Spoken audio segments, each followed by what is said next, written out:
Hello students, welcome to my YouTube channel.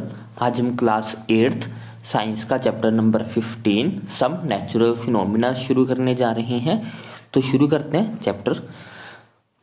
In class 7th you read about the winds, storms and cyclones. You learn that the cyclones can cause a lot of damage to human life and property. हमने तो chapter 15 है हमारे पास some natural phenomenas. Some natural phenomenas का मतलब होता है कि कुछ कुदरती घटनाएं। फिनोमिना का मतलब होता है घटनाएं। कुछ कुदरती घटनाएं जो कुदरत के कारण होती हैं, अपने आप होती है, उनमें ह्यूमंस की कोई भी रोल नहीं होता। ह्यूमंस का उनमें कोई भी रोल नहीं होता, वो सिर्फ नेचर अपने आप ही करवाती है। ऐसे फिनोमिनास को हम बोलते हैं natural phenomenas. In class 7th you read about the wind, storms and cyclone. हमने क्लास 7th में हवाओं, तूफान और चक्रवातों के बारे में पढ़ा है। You learn that the cyclone can cause a lot of damage to human life and property. हमें ये भी पता है कि जो चक्रवात आते हैं वो ह्यूमन लाइफ को काफ़ी ज़्यादा डैमेज करते हैं और प्रॉपर्टी को भी जो है वो काफ़ी ज़्यादा क्षति पहुंचाते हैं, जिससे काफ़ी जो है वो तबाही मचती है। You also learn that we can protect our self from this destructive phenomenas to some extent. और हमें ये भी पता है कि हम इन घटनाओं से काफ़ी हद तक अपने आप को सुरक्षित कर सकते हैं अलग अलग सिक्योरिटी मेजर को अपनाकर। In this chapter we shall discuss two other destructive natural phenomenas. इस चैप्टर में हम दो और कुदरती घटनाओं के बारे में पढ़ेंगे। These are the lightning and the earthquake. ये है हमारी लाइटनिंग। लाइटनिंग का मतलब होता है बिजली चमकना, और अर्थक्वेक, अर्थक्वेक का मतलब होता है भूचाल। तो इस चैप्टर में हमने मेनली जो है वो लाइटनिंग और अर्थक्वेक के बारे में जो है वो डिस्कस करना है। We shall also discuss what steps we can take to minimize the destruction caused by these phenomena। और हम ये भी डिस्कस करेंगे कि कैसे स्टेप्स लेके हम इन फिनोमिनास के कारण होने वाली तबाही को कम कर सकते हैं।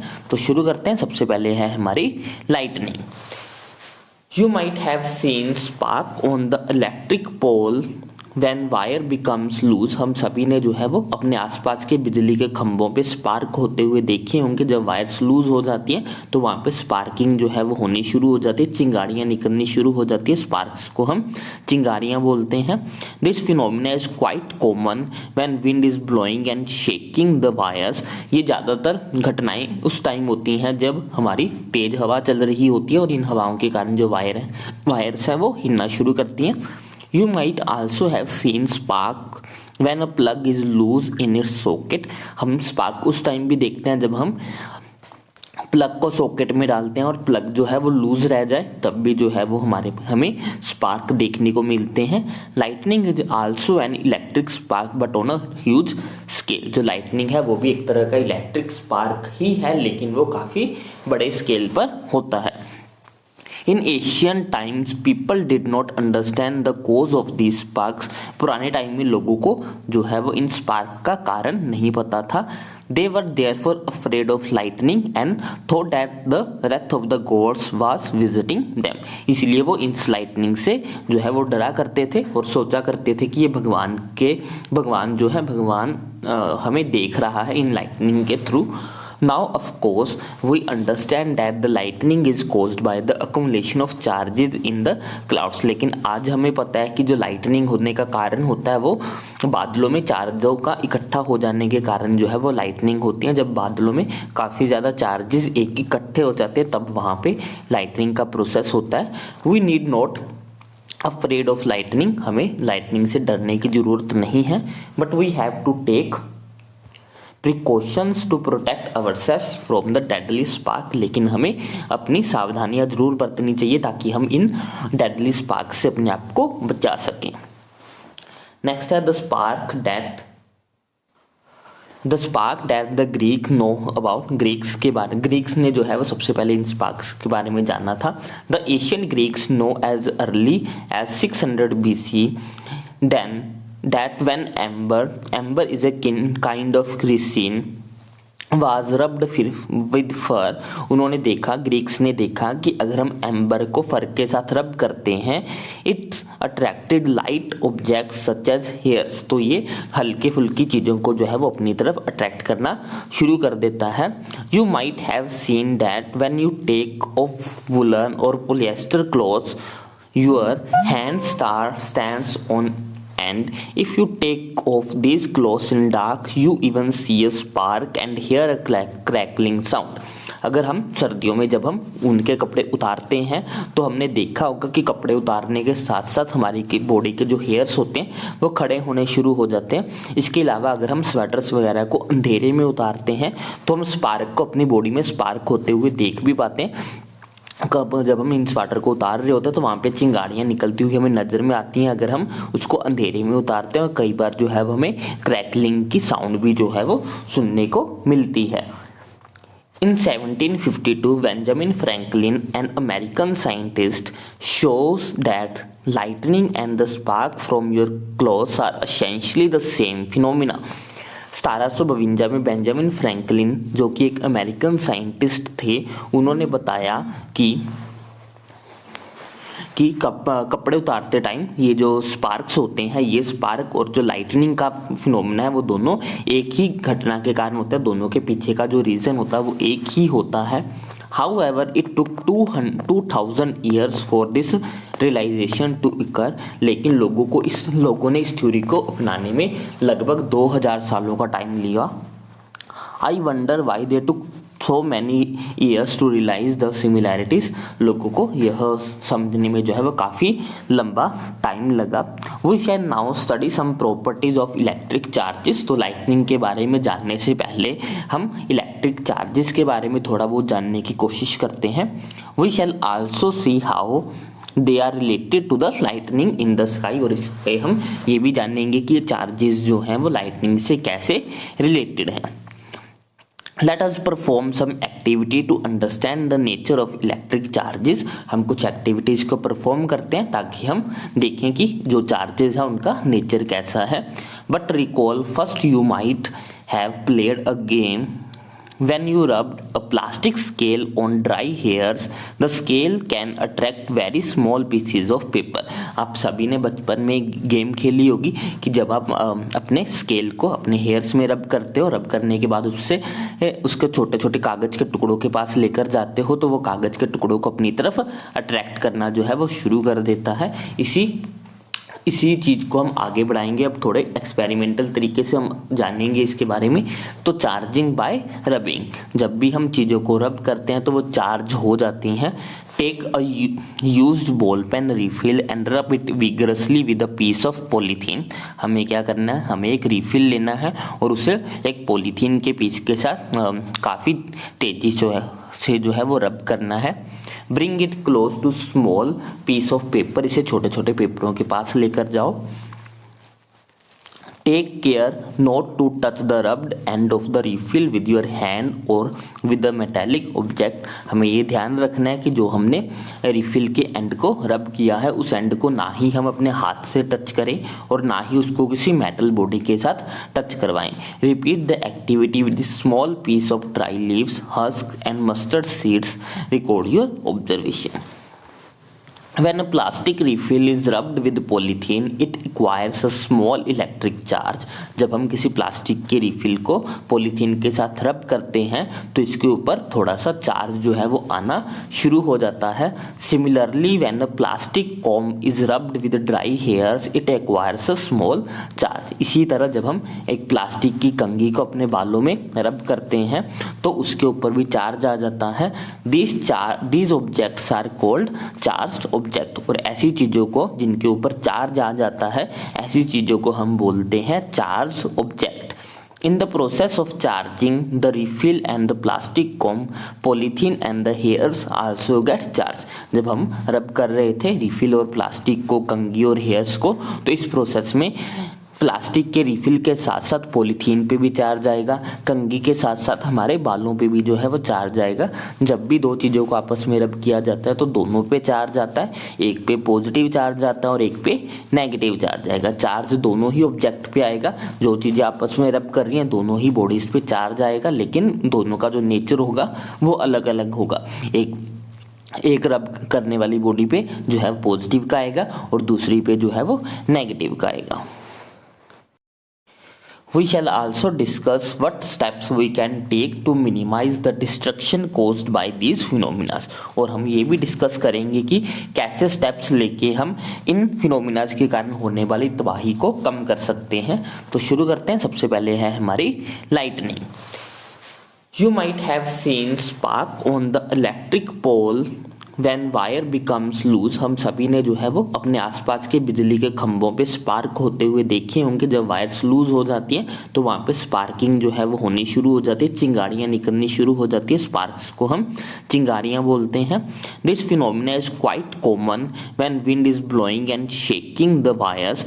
ये ज़्यादातर घटनाएं उस टाइम होती हैं जब हमारी तेज हवा चल रही होती है और इन हवाओं के कारण जो वायर्स हैं वो हिलना शुरू करती हैं। You might also have seen spark when a plug is loose in its socket। हम स्पार्क उस टाइम भी देखते हैं जब हम प्लग को सॉकेट में डालते हैं और प्लग जो है वो लूज रह जाए, तब भी जो है वो हमें स्पार्क देखने को मिलते हैं। Lightning is also an electric spark but on a huge scale. जो लाइटनिंग है वो भी एक तरह का इलेक्ट्रिक स्पार्क ही है, लेकिन वो काफ़ी बड़े स्केल पर होता है। In Asian times people did not understand the cause of these sparks. पुराने टाइम में लोगों को जो है वो इन स्पार्क का कारण नहीं पता था। They were therefore afraid of lightning and thought that the wrath of the gods was visiting them. इसलिए वो इन लाइटनिंग से जो है वो डरा करते थे और सोचा करते थे कि ये भगवान जो है हमें देख रहा है इन लाइटनिंग के through. Now, of course, we understand that the lightning is caused by the accumulation of charges in the clouds। लेकिन आज हमें पता है कि जो लाइटनिंग होने का कारण होता है वो बादलों में चार्जों का इकट्ठा हो जाने के कारण जो है वो लाइटनिंग होती है। जब बादलों में काफ़ी ज़्यादा चार्जेस एक इकट्ठे हो जाते हैं तब वहाँ पे लाइटनिंग का प्रोसेस होता है। We need not afraid of lightning. हमें लाइटनिंग से डरने की ज़रूरत नहीं है, but we have to take precautions to protect ourselves from the deadly spark. लेकिन हमें अपनी सावधानियां जरूर बरतनी चाहिए ताकि हम इन डेडली स्पार्क से अपने आप को बचा सकें। नेक्स्ट है the spark that the Greek know about. Greeks ने जो है वो सबसे पहले इन स्पार्क्स के बारे में जाना था। The Asian Greeks know as early as 600 BC then that when amber is a kind of resin was rubbed with fur। उन्होंने देखा, ग्रीक्स ने देखा कि अगर हम एम्बर को फर के साथ रब करते हैं it's attracted light object such as hairs. तो ये हल्के फुल्की चीज़ों को जो है वो अपनी तरफ अट्रैक्ट करना शुरू कर देता है। You might have seen that when you take off woollen or polyester clothes your hand stands on and if you take off these clothes in dark you even see a spark and hear a crackling sound। अगर हम सर्दियों में जब हम उनके कपड़े उतारते हैं तो हमने देखा होगा कि कपड़े उतारने के साथ साथ हमारी बॉडी के जो हेयर्स होते हैं वो खड़े होने शुरू हो जाते हैं। इसके अलावा अगर हम स्वेटर्स वगैरह को अंधेरे में उतारते हैं तो हम स्पार्क को अपनी बॉडी में स्पार्क होते हुए देख भी पाते हैं। जब हम इन स्वेटर को उतार रहे होते हैं तो वहाँ पे चिंगारियाँ निकलती हुई हमें नज़र में आती हैं अगर हम उसको अंधेरे में उतारते हैं, और कई बार जो है वो हमें क्रैकलिंग की साउंड भी जो है वो सुनने को मिलती है। In 1752, Benjamin Franklin, an American scientist, shows that lightning and the spark from your clothes are essentially the same phenomena। 1752 में बेंजामिन फ्रैंकलिन जो कि एक अमेरिकन साइंटिस्ट थे, उन्होंने बताया कि कपड़े उतारते टाइम ये जो स्पार्क्स होते हैं, ये स्पार्क और जो लाइटनिंग का फिनोमेना है वो दोनों एक ही घटना के कारण होता है। दोनों के पीछे का जो रीज़न होता है वो एक ही होता है। However, it took 2000 years for this realization to occur। लेकिन लोगों ने इस थ्योरी को अपनाने में लगभग 2000 सालों का टाइम लिया। I wonder why they took so many years to realize the similarities. लोगों को यह समझने में जो है वो काफ़ी लंबा टाइम लगा. We shall now study some properties of electric charges. तो लाइटनिंग के बारे में जानने से पहले हम इलेक्ट्रिक चार्जेस के बारे में थोड़ा बहुत जानने की कोशिश करते हैं. We shall also see how they are related to the lightning in the sky. और इस पे हम ये भी जानेंगे कि ये चार्जेस जो हैं वो लाइटनिंग से कैसे रिलेटेड हैं. Let us perform some activity to understand the nature of electric charges. हम कुछ एक्टिविटीज़ को परफॉर्म करते हैं ताकि हम देखें कि जो चार्जेस हैं उनका नेचर कैसा है. But recall first you might have played a game. When you rubbed a plastic scale on dry hairs, the scale can attract very small pieces of paper. आप सभी ने बचपन में गेम खेली होगी कि जब आप अपने स्केल को अपने हेयर्स में रब करते हो, रब करने के बाद उसके छोटे छोटे कागज़ के टुकड़ों के पास लेकर जाते हो तो वो कागज़ के टुकड़ों को अपनी तरफ अट्रैक्ट करना जो है वो शुरू कर देता है. इसी चीज़ को हम आगे बढ़ाएंगे. अब थोड़े एक्सपेरिमेंटल तरीके से हम जानेंगे इसके बारे में. तो चार्जिंग बाय रबिंग, जब भी हम चीज़ों को रब करते हैं तो वो चार्ज हो जाती हैं. Take a used ball pen refill and rub it vigorously with a piece of polythene. हमें क्या करना है, हमें एक रिफिल लेना है और उसे एक पॉलीथीन के पीस के साथ काफ़ी तेज़ी से जो है वो रब करना है. Bring it close to small piece of paper, इसे छोटे छोटे पेपरों के पास लेकर जाओ. Take care not to touch the rubbed end of the refill with your hand और विद द मेटेलिक ऑब्जेक्ट. हमें ये ध्यान रखना है कि जो हमने रिफिल के एंड को रब किया है उस एंड को ना ही हम अपने हाथ से टच करें और ना ही उसको किसी मेटल बॉडी के साथ टच करवाएं. Repeat the activity with small piece of dry leaves, husk and mustard seeds. Record your observation. When a plastic refill is rubbed with polythene, it acquires a small electric charge. जब हम किसी plastic के refill को polythene के साथ rub करते हैं तो इसके ऊपर थोड़ा सा चार्ज जो है वो आना शुरू हो जाता है. Similarly, when a plastic comb is rubbed with dry hairs, it acquires a small charge. इसी तरह जब हम एक प्लास्टिक की कंघी को अपने बालों में रब करते हैं तो उसके ऊपर भी चार्ज आ जाता है. These objects are called charged objects. और ऐसी चीजों को जिनके ऊपर चार्ज आ जाता है ऐसी चीजों को हम बोलते हैं charge object. In the process of charging the refill and the plastic com, polythene and the hairs also get charge. जब हम रब कर रहे थे रिफिल और प्लास्टिक को, कंघी और हेयर्स को, तो इस प्रोसेस में प्लास्टिक के रिफिल के साथ साथ पॉलीथीन पे भी चार्ज आएगा, कंघी के साथ साथ हमारे बालों पे भी जो है वो चार्ज आएगा. जब भी दो चीज़ों को आपस में रब किया जाता है तो दोनों पे चार्ज आता है. एक पे पॉजिटिव चार्ज आता है और एक पे नेगेटिव चार्ज आएगा. चार्ज दोनों ही ऑब्जेक्ट पे आएगा. जो चीज़ें आपस में रब कर रही हैं दोनों ही बॉडीज पे चार्ज आएगा, लेकिन दोनों का जो नेचर होगा वो अलग अलग होगा. एक रब करने वाली बॉडी पे जो है पॉजिटिव का आएगा और दूसरी पे जो है वो नेगेटिव का आएगा.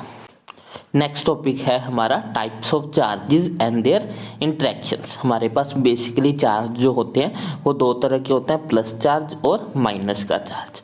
उसके बाद अगर हम लाइक चार्जेस को एक दूसरे के पास लेकर आते हैं तो वो एक दूसरे को रिपेल करेंगे. रिपेल का मतलब होता है एक दूसरे से दूर जाना. लाइक मतलब कि दोनों सेम. अगर हम प्लस के पास प्लस को लेकर आए तो भी वो रिपेल करेंगे. अगर हम माइनस के पास माइनस को लेकर आए तो भी वो एक दूसरे को रिपेल करेंगे. लाइक का मतलब दोनों एक जैसे. अगर दो चार्जेस एक जैसे हो तो वे एक दूसरे को रिपेल करते हैं. उसके बाद अगर हम अनलाइक चार्जेस को एक दूसरे के पास लेकर जाएं, अनलाइक चार्जेस जो हैं वो एक दूसरे को क्या करते हैं, वो एक दूसरे को अट्रैक्ट करेंगे. अनलाइक चार्जेस एक दूसरे को अट्रैक्ट करते हैं. अनलाइक का मतलब प्लस के पास अगर हम माइनस को लेकर जाएं तो वो एक दूसरे को अट्रैक्ट करेंगे. अगर हम माइनस के पास प्लस को लेकर जाएं तो वो एक दूसरे को अट्रैक्ट करेंगे. अपोजिट मतलब एक दूसरे को अट्रैक्ट करेंगे और सेम जो होते हैं वो एक दूसरे को रिपेल करते हैं. तो हमें क्या याद रखना, like charges repel each other और unlike charges attract each other. तो अब हम पढ़ते हैं कि हमें यहाँ पे गिवन क्या है. कुछ एक्टिविटीज़ के थ्रू हमें यही बात समझाने की कोशिश की गई है.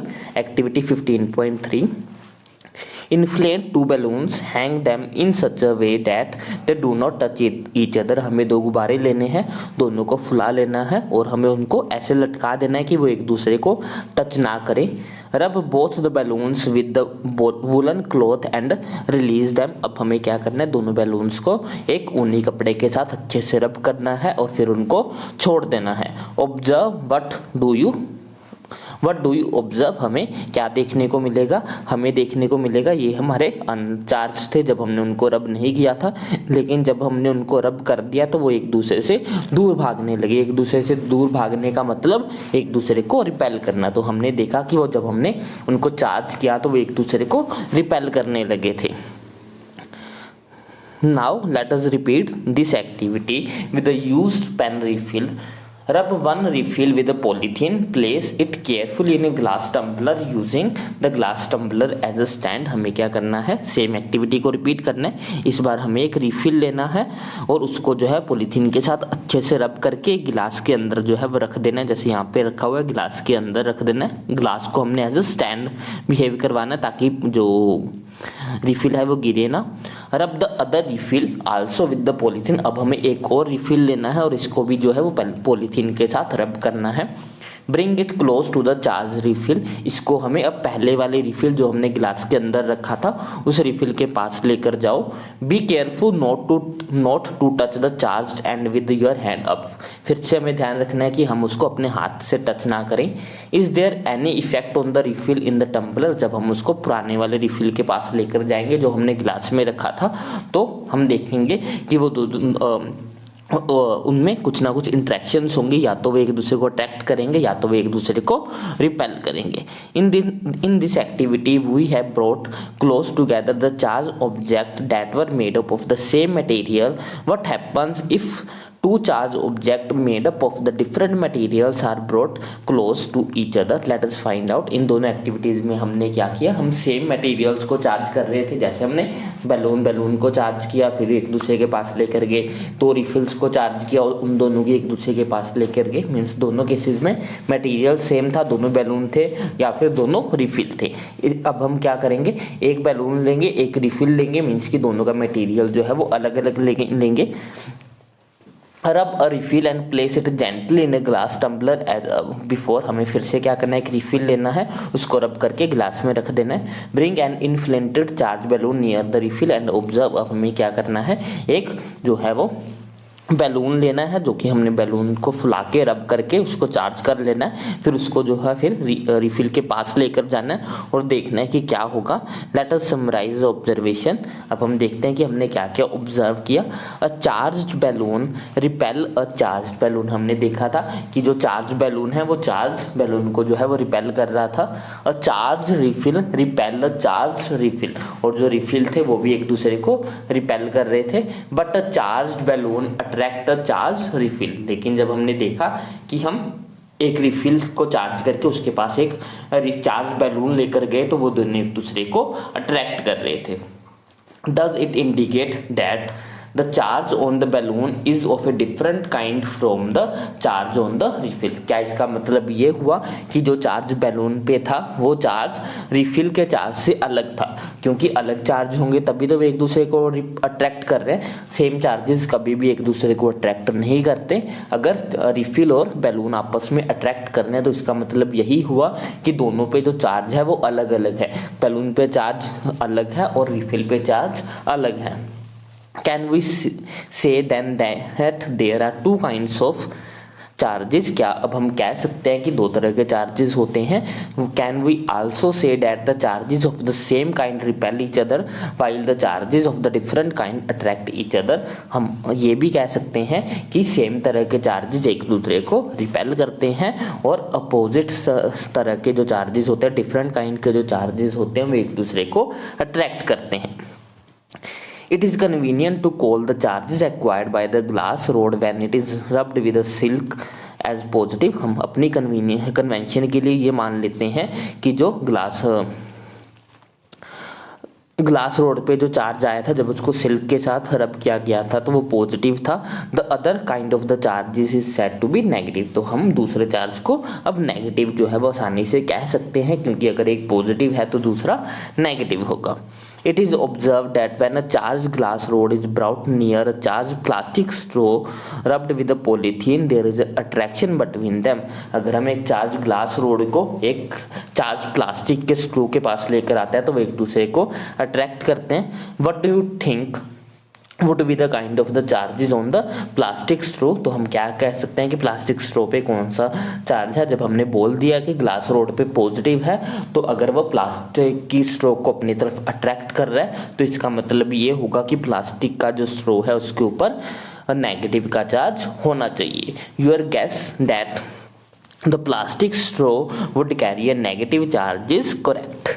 The electrical charges generated by rubbing are static. जो ये चार्जेस रबिंग के कारण पैदा होते हैं ये स्टैटिक चार्जेस होते हैं। They do not move by themself. ये अपने आप जो है मूव नहीं कर सकते हैं।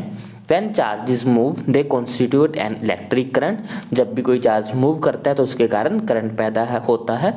You have been reading about the electric current since class 6। हम क्लास 6 से जो है वो इलेक्ट्रिक करंट के बारे में पढ़ रहे हैं। The current in a circuit which makes a bulb glow और the current that makes a wire hot is nothing but a motion of charges. Current जिसके कारण हमारे बल्ब जगते हैं, जिसके कारण हमारी वायर्स गर्म हो जाती हैं, वो कुछ भी नहीं है, वो बेसिकली मोशन ऑफ चार्जेस हैं। जब चार्जेस एक जगह से दूसरी जगह पर जाते हैं तभी जो है वो हमारे पास बिजली पैदा होती है। नेक्स्ट हमारे पास एक्टिविटी है, activity number 15.4 transfer of charges. Take an empty jam बोतल, take a piece of cardboard slightly bigger than the size bigger in size than the mouth of the बोतल। हमें क्या करना है, एक बोतल लेनी है, जैम की बोतल खाली, उसके ऊपर एक कार्डबोर्ड लेना है, उसके बीच में एक होल कर देना है। अब हमें क्या करना है, एक पेपर क्लिप लेनी है ताकि उस होल में से उसको अंदर डाल देना है पेपर क्लिप को।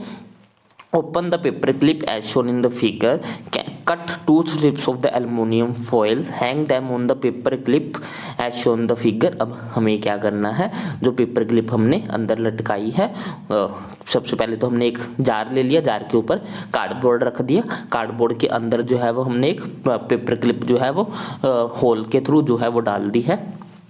अब हमें क्या करना है, जो एल्युमिनियम की स्ट्रिप्स लेनी है और उनको जो है वो जार के अंदर जो है वो हैंग कर देना है। करना है एक रिफिल को जो है वो चार्ज करना है और उसको चार्ज करने के बाद पेपर क्लिप के पास लेकर आना है। ऑब्जर्व व्हाट हैपन, हम देखेंगे कि क्या होगा। Is there any effect on the foil strips, क्या जो हमने ये एल्युमिनियम की फॉइल्स नीचे लटकाई है उन पे कोई इफेक्ट देखने को मिलेगा या नहीं मिलेगा। तो दे रिपेल ईच अदर और अट्रैक्ट ईच अदर, हम देखेंगे कि क्या वो एक दूसरे को रिपेल कर रही हैं, क्या वो एक दूसरे को अट्रैक्ट कर रही हैं। Now touch the other charge body with the end of the paper clip. अब हमें किसी और चार्ज बॉडी को लेकर आना और उसको पेपर क्लिप के साथ टच करवाना और फिर से हमें उसकी ऑब्जर्वेशंस को चेक करना है। हमें देखने को क्या मिलता है, the aluminium foil strips receive the same charges from the charge refill through the paper clip. अब हमें ये देखने को मिलेगा कि जब हमने चार्ज रिफिल को पेपर क्लिप के साथ टच किया तो रिफिल में जितना भी चार्ज था वो मेटल के थ्रू जो है वो, हमें पता है कि मेटल्स जो होते हैं वो कंडक्टर्स होते हैं, तो रिफिल का सारा चार्ज जो है वो मेटल में आ गया, जिसके कारण रिफिल का चार्ज खत्म हो गया और मेटल के ऊपर चार्ज आ गया। अब मेटल पे जो चार्ज आया होगा वो चार्ज कहाँ से आया, वो चार्ज रिफिल से आया। तो हमने क्या किया, हमने चार्ज रिफिल को जैसे ही उसके साथ टच किया पेपर क्लिप के साथ तो मेटल में से चार्ज होता हुआ मेटल में आ गया और फिर वो एल्युमिनियम की जो हमने फॉइल्स नीचे लटकाई थी उसमें आ गया। और हम देखते हैं कि दोनों जो फॉइल्स हैं वो एक दूसरे से दूर जाने लगती है, मीन्स कि वो एक दूसरे को रिपेल करेंगी। ऐसा क्यों होता है, ऐसा होने का कारण ये है कि क्योंकि चार्ज जो है वो रिफिल से आया और रिफिल पे एक ही तरह का चार्ज होगा, भले या तो उस पर पॉजिटिव चार्ज आया होगा रबिंग के दौरान या उस पर नेगेटिव का चार्ज आया होगा।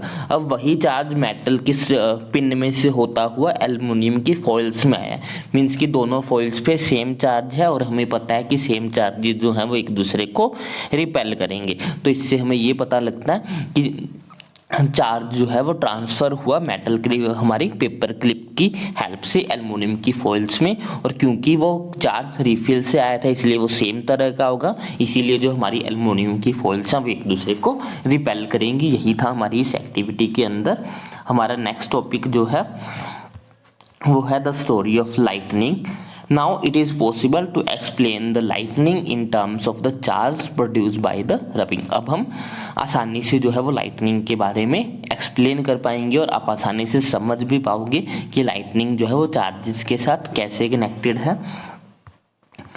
You learned in class 7th that during the development of the thunderstorm, the air current moves upward while the water droplets moves downward। हमने जो है वो 7th क्लास में पढ़ा है कि जो थंडरस्टॉर्म के टाइम पे जो होता है वो एयर करंट्स ऊपर की तरफ जाती हैं और वाटर ड्रॉपलेट्स जो है वो नीचे की तरफ आती हैं। This vigorous movements cause separation of charges. इस मूवमेंट के कारण वहाँ पे चार्जेस की सेपरेशन होनी शुरू हो जाती है by a process not yet completely understood. हमें नहीं पता कि ये प्रोसेस कैसे होता है, इसके बारे में अभी तक हमारे पास कोई कंप्लीट इन्फॉर्मेशन नहीं है।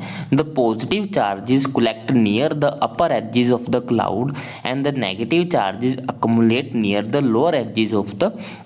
क्या होता है कि जो पॉजिटिव चार्ज है वो बादलों के ऊपर वाले एजेस पे जो है वो इकट्ठा होना शुरू हो जाता है। ये पिक्चर में देखिए, यहाँ पे जो पॉजिटिव चार्ज है हमारा वो सारा ऊपर की तरफ इकट्ठा होना शुरू हो गया और जो नेगेटिव चार्ज है वो सारा नीचे की तरफ जो है वो इकट्ठा होना शुरू हो जाता है। किसी कारण, किसी अननोन फिनोमिनास के कारण बादलों के ऊपर चार्जेस की सेपरेशन होती है और उसका जो पॉजिटिव चार्ज है वो बादलों की अपर एजेस पे आ जाता है और जो नेगेटिव चार्ज होता है वो बादलों की लोअर एजेस पे जो है वो इकट्ठा होना शुरू हो जाता है।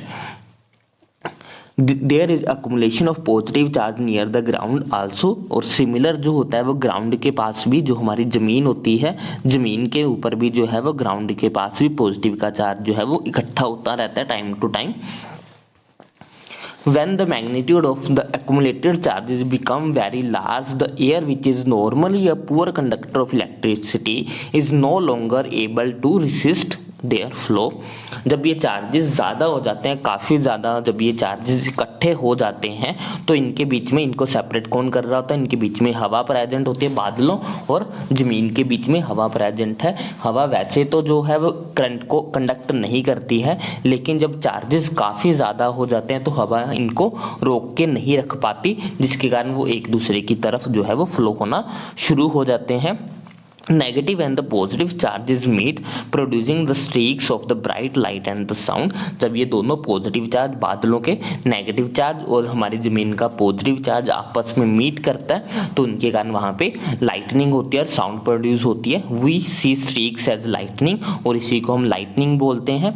The process is called an electric discharge. Basically इस प्रोसेस को हम इलेक्ट्रिक डिस्चार्ज बोलते हैं क्योंकि जैसे ये चार्जेस आपस में मिलेंगे, आपस में मिलके न्यूट्रल हो जाते हैं और बादलों का चार्ज जो है वो खत्म हो जाता है। फिर से धीरे धीरे बादलों पे चार्ज इकट्ठा होता है, जब चार्ज ज़्यादा हो जाता है तो फिर से वो मीट करते हैं, लाइटनिंग की फॉर्म में हमें नज़र में आते हैं। The process of the electric discharge can occur between two or more clouds or between the clouds and the earth। तो ये डिस्चार्ज का प्रोसेस है वो दो या दो से ज़्यादा बादलों के बीच में भी हो सकता है और बादलों और ज़मीन के बीच में भी हो सकता है। Today we need not get frightened by lightning like our ancestor did। आज हमें बिजली से डरने की ज़रूरत नहीं है, जैसे कि हमारे पूर्वज जो है बिजली से डरा करते थे, आज हमको वैसे डरने की ज़रूरत नहीं है। Now we understand the basic phenomena, scientists are trying hard to improve this understanding। आज हम इसके बारे में काफ़ी कुछ जान गए हैं और साइंटिस्ट इसके बारे में और जानने की पूरी कोशिश कर रहे हैं। However, lightning streaks could destroy the life and property। It is therefore necessary to take measures to protect ourself. क्योंकि लाइटनिंग जो है वो काफ़ी तबाही मचा सकती है, इसलिए हमें इससे बचने के लिए जो है वो अपने आप को प्रिकॉशंस में रखना चाहिए, प्रिकॉशंस जो है वो हमें अपनाने चाहिए। तो नेक्स्ट है हमारा lightning safety. During lightning and thunderstorm no open place is safe. जब भी तूफान या फिर बिजली कड़कती है तो उस टाइम कोई भी खुली जगह जो है वो सेफ नहीं होती है। Hearing thunder is an alert to rush to a safer place. जब भी आपको तूफान की आवाज़ सुनाई दे तो आपको किसी सेफ जगह पे चले जाना चाहिए, खुली जगह में नहीं रहना चाहिए। After hearing the last thunder wait for some time before coming out of the same safe place. जब भी आपको जो है वो तूफान की आवाज़ आना बंद हो जाए तो कुछ टाइम जो है वहाँ पे वेट कीजिए बाहर आने से पहले। Finding a safe place, a house or a building is a safe place. कोई भी घर या फिर बिल्डिंग जो है वो एक सेफ प्लेस हो सकती है। If you are travelling by car और by bus you are safe inside with window and doors of the vehicle shut. अगर हम किसी कार के अंदर हैं या किसी बस के अंदर हैं तो हम बिल्कुल सेफ हैं, लेकिन कंडीशन ये है कि बस की विंडो, कार की विंडो और जो खिड़कियां वो पूरी तरह से बंद होनी चाहिए। अगर हम पूरी तरह से विंडो और दरवाजों को बंद करके किसी कार के अंदर बैठेंगे तो हम बिल्कुल सेफ रहेंगे, हमें कोई भी जो है वो नुकसान नहीं पहुंचेगा। हमें डूज और डोंट्स ड्यूरिंग अ थंडरस्टॉर्म, तूफान के दौरान हमें क्या नहीं करना चाहिए और क्या करना चाहिए। आउटसाइड, अगर हम बाहर हैं, open vehicles like the motor bikes, tractors, construction machines, open cars are not safe. अगर हम किसी खुले व्हीकल में हैं जैसे कि मोटरसाइकिल हो गए, ट्रैक्टर्स हो गए, ये जो है वो सेफ नहीं होते हैं।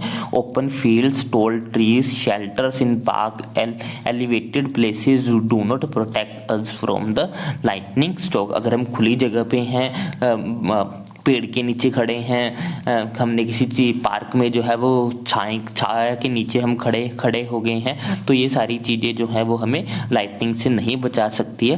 Carrying an umbrella is not at all good idea during the thunderstorm. तूफान में जो है वो छाता लेकर बाहर जाना भी जो है वो एक अच्छा आइडिया नहीं है। In a forest take shelter under the shorter trees. अगर हम किसी जंगल में हैं और हमें किसी पेड़ के नीचे आसरा लेना हो तो हमें छोटे पेड़ चूज करने चाहिए, बड़े पेड़ों के नीचे हमें कभी भी नहीं रुकना चाहिए। जब भी रुकना हो तो हमें छोटे पेड़ों के नीचे ही रुकना चाहिए।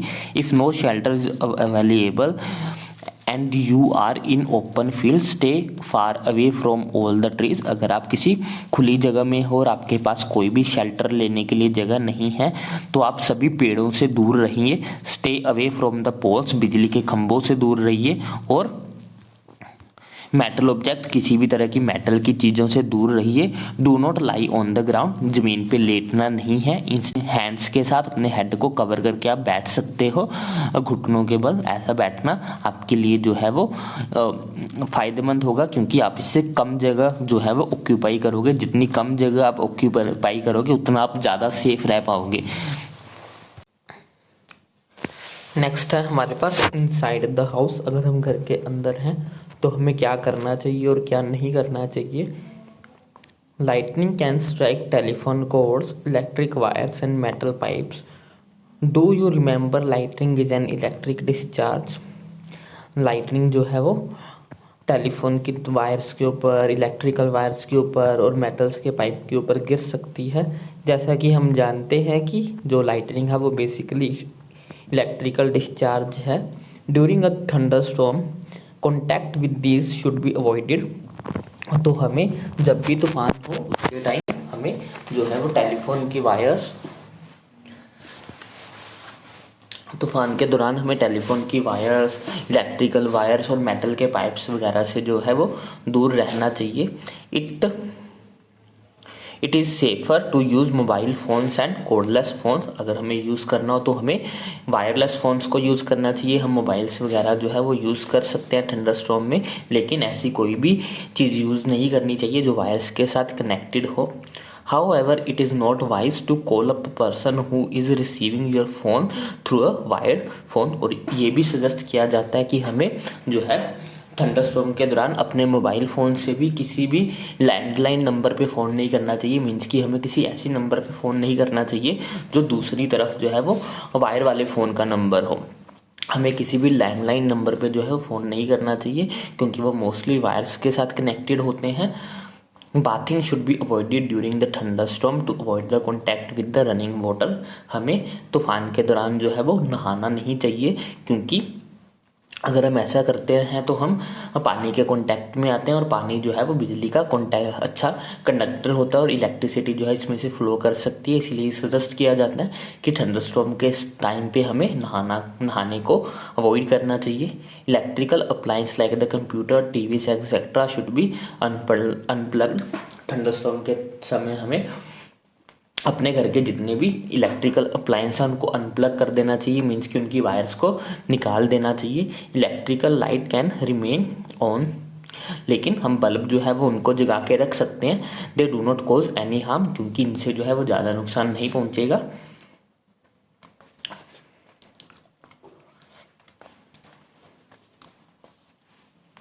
नेक्स्ट है हमारे पास lightning conductors.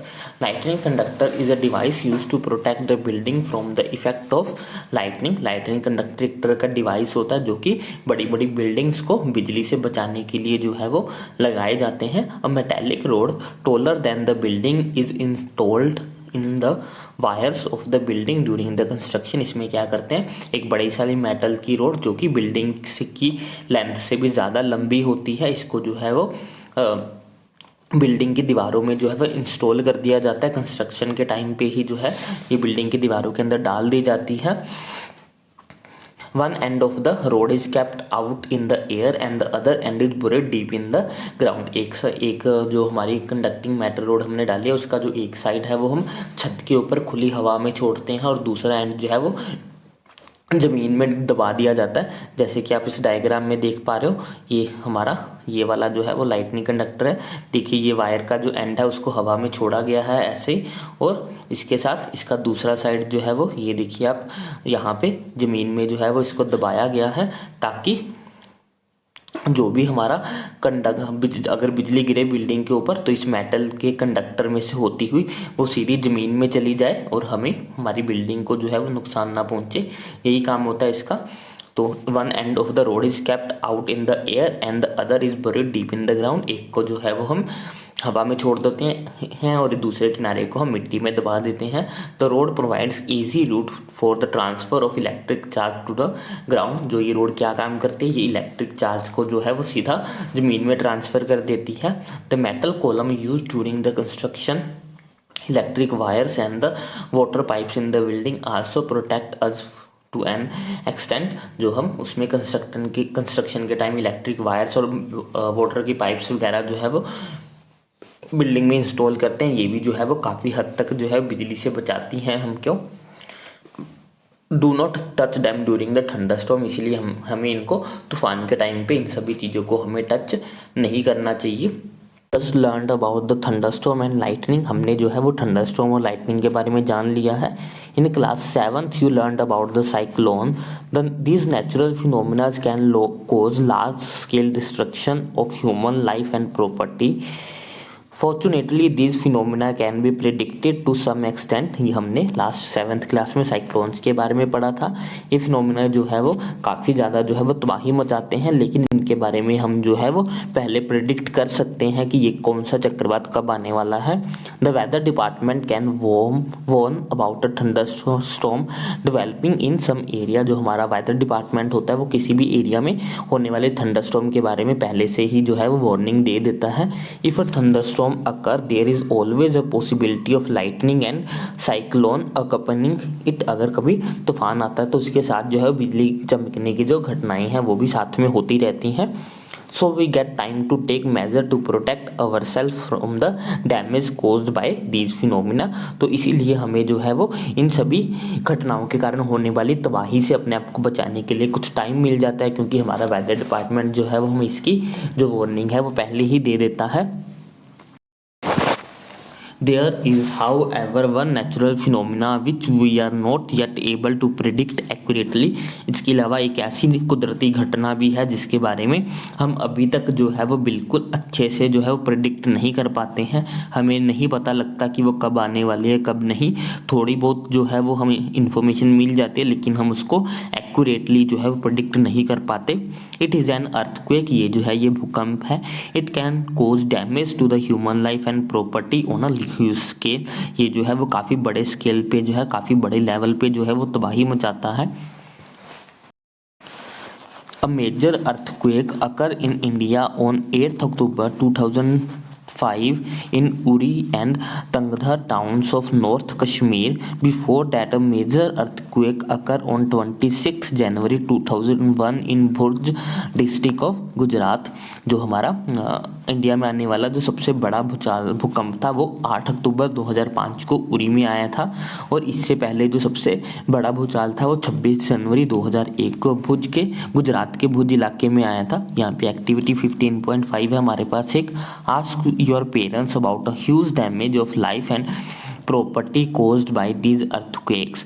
Collect a few pictures showing the damage caused by these earthquakes from the newspaper and magazine of those days. Prepare a short report on the suffering of the people during and after the earthquake. हम अपने parents को इन भूचाल के कारण हुई तबाही के बारे में बता सकते हैं। हम इसकी कुछ पिक्चर्स जो है वो गूगल से इंफॉर्मेशन जो है वो कलेक्ट कर सकते हैं, और हम जान सकते हैं कि इस भूकंप के दौरान जो है वो लोगों को क्या क्या मुसीबतों का सामना करना पड़ा था। तो अब हम जानते हैं व्हाट इज एन अर्थक्वेक, कि हमारा जो भूकंप है वो क्या है। What happens when it occurs, ये क्या होता है जब ये आता है। What can we do to minimise its effects, हम इसके इफेक्ट्स को कैसे कम कर सकते हैं। These are some of the questions which we shall discuss below. What is an earthquake, तो सबसे पहले हम जानेंगे कि जो हमारा भूकंप है वो क्या चीज़ है। An earthquake is a sudden shaking or trembling of the earth which last for a very short time. Earthquake basically जो है वो ज़मीन का हिलना है, ज़मीन का शेक करना है। ये शेकिंग जो है वो कुछ बहुत ही छोटे टाइम के लिए रहती है। It is caused by a disturbance deep inside the earth's crust, ये जो है धरती की क्रस्ट के अंदर होने वाली डिस्टर्बेंस के कारण ये शेकिंग होती है, और उसी के कारण जो है वो भूकंप आता है। Earthquake occur all the times all over the earth, भूकंप जो है वो पूरी धरती पे हर टाइम जो है वो आते रहते हैं। They are not even notice, ये जो है वो कभी कभार ये इतने छोटे होते हैं, काफ़ी इतने छोटे लेवल के होते हैं कि इनको नोटिस भी नहीं किया जाता। Major earthquakes are much less frequent, बड़े बड़े जो भूकंप होते हैं वो काफ़ी कम होते हैं, लेकिन छोटे छोटे भूकंप जो है वो हमेशा आते रहते हैं। They can cause immense damage to buildings, bridge, dams and people. जो ये मेजर अर्थक्वेक्स होते हैं, मेजर भूकंप होते हैं, वो जो है वो काफ़ी ज़्यादा डैमेज पहुंचाते हैं। There can be a great loss of life and property, इसके कारण जो है वो लाइफ और प्रॉपर्टी दोनों का लॉस होता है। Earthquake can cause flood, landslide and tsunamis, भूकंप के कारण जो है वो बाढ़, लैंडस्लाइड और सुनामीज वगैरह भी आते हैं। A major tsunami occurs in Indian ocean on 26 December 2004। भूकंप के कारण एक बहुत बड़ी सुनामी जो है वो इंडियन ओशन के अंदर 26 दिसंबर 2004 को आई थी। All the coastal areas around the ocean suffered huge loss, जो भी हमारे समुद्री इलाके थे वो सारे जो है वो इस सुनामी से काफ़ी ज़्यादा प्रभावित हुए थे। नेक्स्ट है हमारे पास व्हाट कोज एन अर्थक्वेक, भूचाल किसके कारण आता है। My grandfather told me that the earth is balanced on a horn of a bull and when the bull shift it to the other horn an earthquake takes place. How could be true, ये एक myth है। बड़े बुजुर्ग जो है वो हमें कहते रहते हैं कि जो हमारी धरती है वो एक बड़े सारे जो बुल ने अपने सींगों के ऊपर उठा के रखी हुई है। जब वो अर्थ को एक सींग से दूसरे सींग पर शिफ्ट करता है तो उसके कारण जो है वो डिस्टर्बेंस होती है, और उसी को हम भूचाल कहते हैं। बट ये कोई ट्रू नहीं है, ये बस एक मिथ है। बड़े बुजुर्ग लोग ऐसा कहा करते थे। इन Asian times people did not know the true causes of the earthquake, पुराने टाइम में जो लोग थे वो अर्थक्वेक के असली कारणों को नहीं जानते थे। Their ideas were therefore expressed in mythical stories such as one told by Boojho's grandfather, इसीलिए जो उनके आइडियाज़ होते थे भूकंप के बारे में वो मिथ के ऊपर जो है वो बेस्ड होते थे पूरी तरह से, जैसे कि बुजो के ग्रैंडफादर ने उनको एक मिथ बताया। Similar myths were prevalent in other parts of the world, ऐसे ही काफ़ी सारे मिथ जो है वो पूरे विश्व में जो है वो फैले हुए हैं इसके रिगार्डिंग भूचाल के बारे में। What could cause a disturbance inside the earth, earth में डिस्टर्बेंस किसके कारण आती है? Now we know that the tremors are caused by disturbance deep down inside the uppermost layer of the earth called the crust. ये जो भूचाल होते हैं ये हमारी अर्थ की क्रस्ट में डिस्टर्बेंस के कारण जो है वो आते हैं। यहाँ पे हमारे पास अर्थ का स्ट्रक्चर गिवन है, जो अंदर वाला बिल्कुल येलो वाला पार्ट है, अंदर ये वाला जो येलो वाला पार्ट है इसको हम इनर कोर बोलते हैं, और जो ये ऑरेंज वाला पार्ट है इसको हम आउटर कोर बोलते हैं, और ये जो हमारा संतरी वाला पार्ट है, इस लाइट सब संतरी है उसको हम मेंटल बोलते हैं, और ये बाहर वाली जो रेड वाली पार्ट है ये हमारी क्रस्ट होती है, जो सबसे आउटर वाली लेयर है हमारी अर्थ की। The outermost layer of the earth is not in one piece, जो हमारी ये लेयर है मीन्स की जो हमारी क्रस्ट है वो एक पीस में नहीं है। इट इज फ्रेगमेंटेड, मतलब कि ये टूटी हुई है, एक काफ़ी सारे छोटे छोटे टुकड़े जो है वो आपस में जुड़ के ये पूरी क्रस्ट की लेयर बनती है। Each fragment is called plate, और इन सभी फ्रेगमेंट्स को हम प्लेट्स बोलते हैं। Plates are in continual motion, ये प्लेट्स जो है वो हमेशा मूव करती रहती हैं, हिलती रहती हैं। they when they have bushes past one another or a plate goes under another due to collision they cause disturbance in the earth crust। जब भी ये प्लेट्स आपस में एक दूसरे को टच करती हैं या एक प्लेट एक दूसरे से टकराती हैं तो इसके कारण जो है वो अर्थ की क्रस्ट में डिस्टर्बेंस होती है।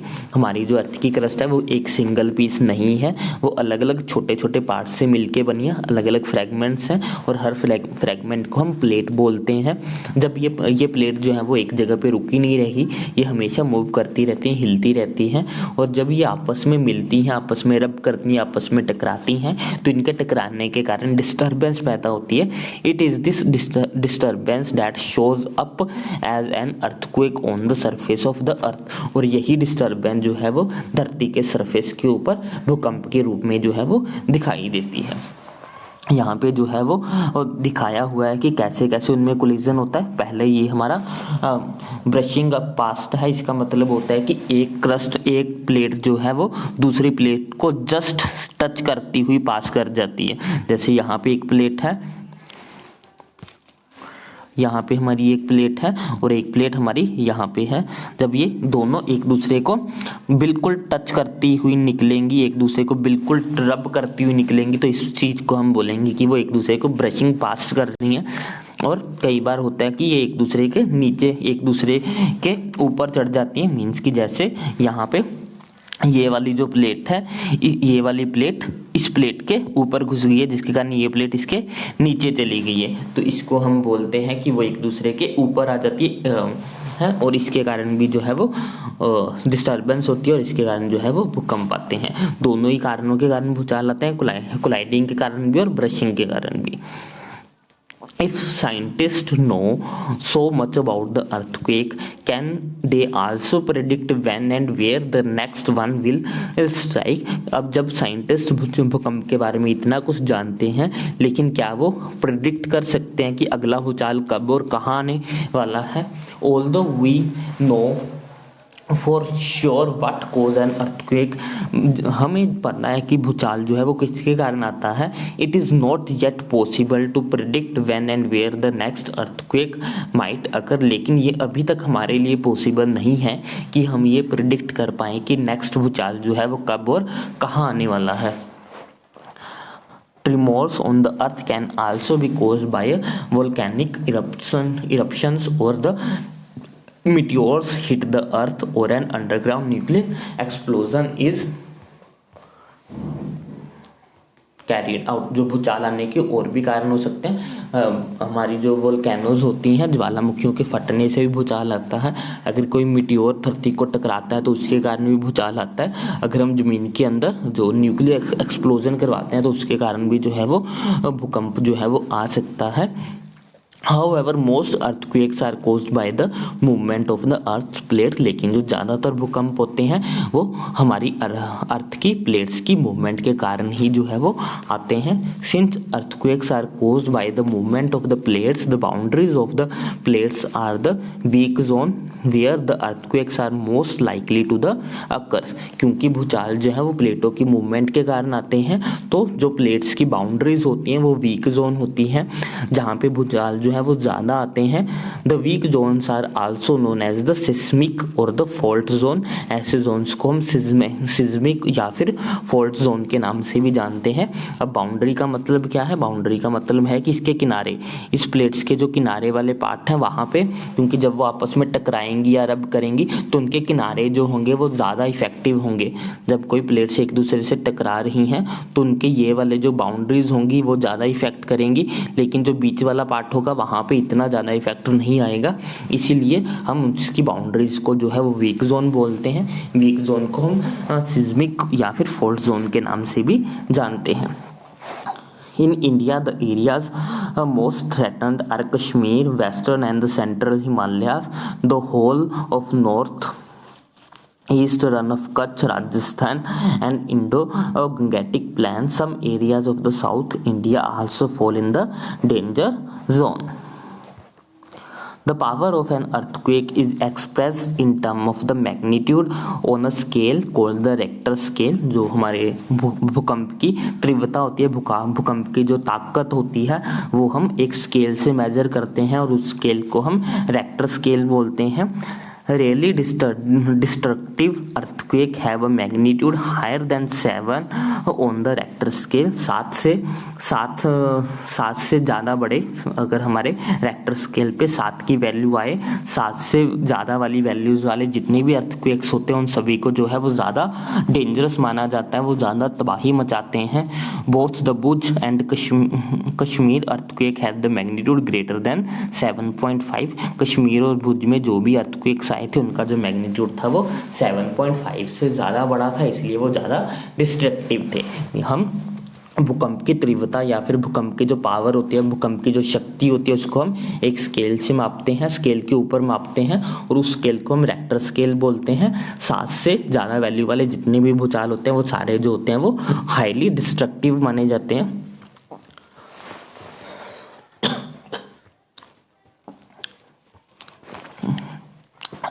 The trimmers produce waves on the surface of the grounds. जब भूचाल आता है तो सरफेस के ऊपर वेव्स बननी शुरू हो जाती है, जैसे कि हमें यहाँ पिक्चर में दिखाया गया। जैसे भूचाल आता है तो वहाँ पे वेव्स बननी शुरू हो जाती है। जो छोटे छोटे सर्कल्स आपको नजर आ रहे हैं ये वेव्स होते हैं और ये बिल्कुल जो बीच में सेंटर पॉइंट है इसको हम इसका एपिसेंटर बोलते हैं। These are called the seismic waves और इन वेव्स को हम सिस्मिक वेव के नाम से जानते हैं। The waves are recorded by an instrument called the seismograph और इन वेव्स को हम एक इंस्ट्रूमेंट की हेल्प से जो है वो मेजर करते हैं और इस इंस्ट्रूमेंट को हम सिस्मोग्राफ के नाम से जानते हैं। The instrument is simply a vibrating rod। इसमें बस एक वाइब्रेटिंग रोड होती है और a pendulum which starts vibrating when the tremors occur। जो कि जैसे भूचाल आता है तो ये वाइब्रेट करना शुरू हो जाता है। A pen is attach to the vibrating system और इसके साथ एक पेन लगा होता है। जब ये हिलना शुरू कर देता है तो पेन जो है वो वेव्स बनाना शुरू कर देता है पेपर के ऊपर। आप यहाँ पे देख सकते हो एक पेंडुलम बॉब है हमारे पास, यहाँ पे एक पेंडुलम बॉब है और इसके साथ नीचे एक पेन अटैच है। नीचे ये पेपर जो है वो रोल होता रहता है। जैसे भूचाल आएगा तो ऐसे ऐसे हिलना शुरू कर देता है। ऐसे ऐसे हिलने के कारण जो नीचे पेन लगा होता है वो पेन जो है वो पेपर के ऊपर जो है वेव्स जो है वो बनानी शुरू कर देता है। सिंपल सा जो है ये ऑपरेटर्स है हमारे पास। The pen records the seismic waves on the paper which moves under it. By studying these waves, scientists can construct a complete map of the earthquake. They can also estimate its power to cause the destruction. Next है हमारे पास protection के लिए कि earthquake से बचने के लिए हम क्या क्या कर सकते हैं। We know from the earlier pages that earthquake can not be predicted. हमें अब तक तो ये पता लग गया कि हम भूकंप को जो है प्रिडिक्ट नहीं कर सकते हैं। We have also seen that they can be highly destructive और हमें ये भी पता लग गया कि ये काफ़ी तबाही लेके आते हैं अपने साथ। It is therefore important that we take necessary precautions to protect our self all the time. इसलिए ज़रूरी है कि हम अपने आप को इनसे बचाने के लिए प्रिकॉशंस को जो है वो फॉलो करें। People living in the seismic zone where the earthquake are mostly likely to occur, ऐसे लोग जो कि ऐसे जगहों पे रहते हैं जहाँ पे ज़्यादा भूकंप आते हैं, have to be specially prepare, तो उनको हमेशा जो है वो तैयार रहना चाहिए। First of all the building of in these zones should be so design that they can withstand the major tremors, यहाँ की जो बिल्डिंग्स हैं, यहाँ के जो घर हैं, वो ऐसे बनाए जाने चाहिए ताकि वो बड़े से बड़े भूकंप के झटकों को आसानी से झेल सकें, जल्दी कोलैप्स ना करें वो। Modern building technology can make it possible, आज हमारी बिल्डिंग टेक्नोलॉजी इतनी ज़्यादा डेवलप हो गई है कि हम ऐसे घर आसानी से जो है वो बना सकते हैं। It is advisable to make the structure simple so that it is quick safe, हमारा जो स्ट्रक्चर होना चाहिए घरों का वो सिंपल होना चाहिए ताकि वो ज़्यादा से ज़्यादा भूकंप के झटकों को जो है वो बर्दाश्त कर सके।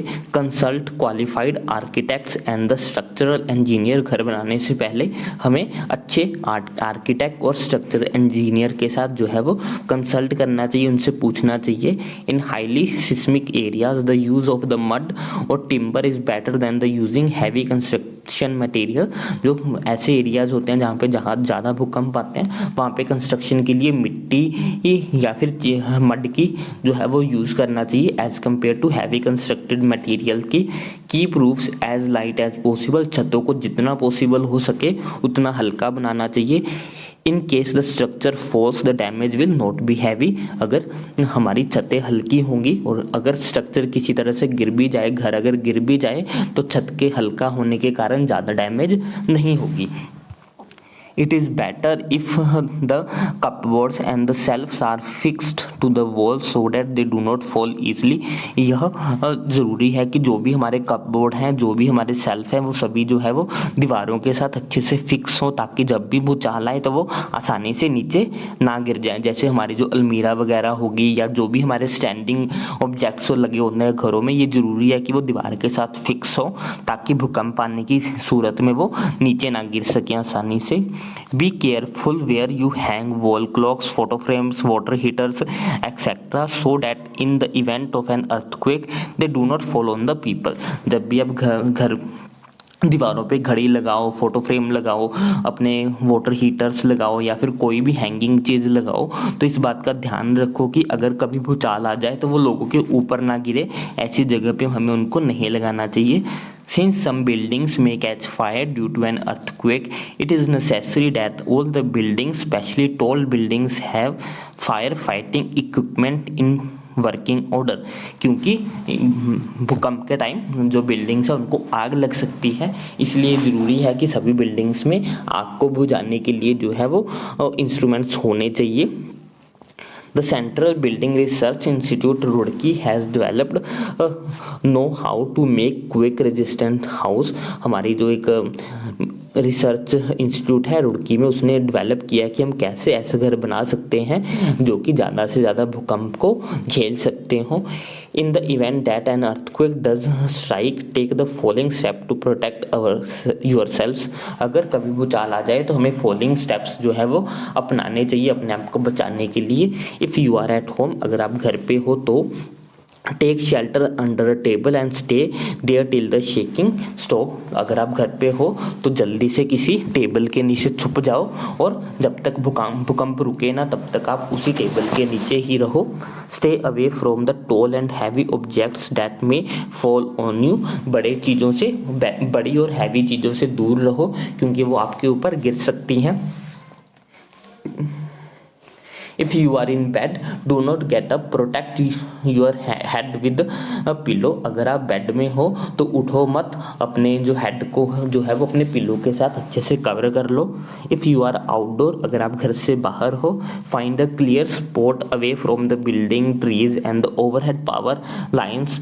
Drop to the ground. अगर आप घर के बाहर हो तो ऐसी जगह ढूंढो जहाँ जो कि बिल्डिंग से दूर हो, पेड़ों से दूर हो और उसके आसपास कोई बिजली की लाइनें भी ना हो और हमें ज़मीन के ऊपर लेट जाना चाहिए।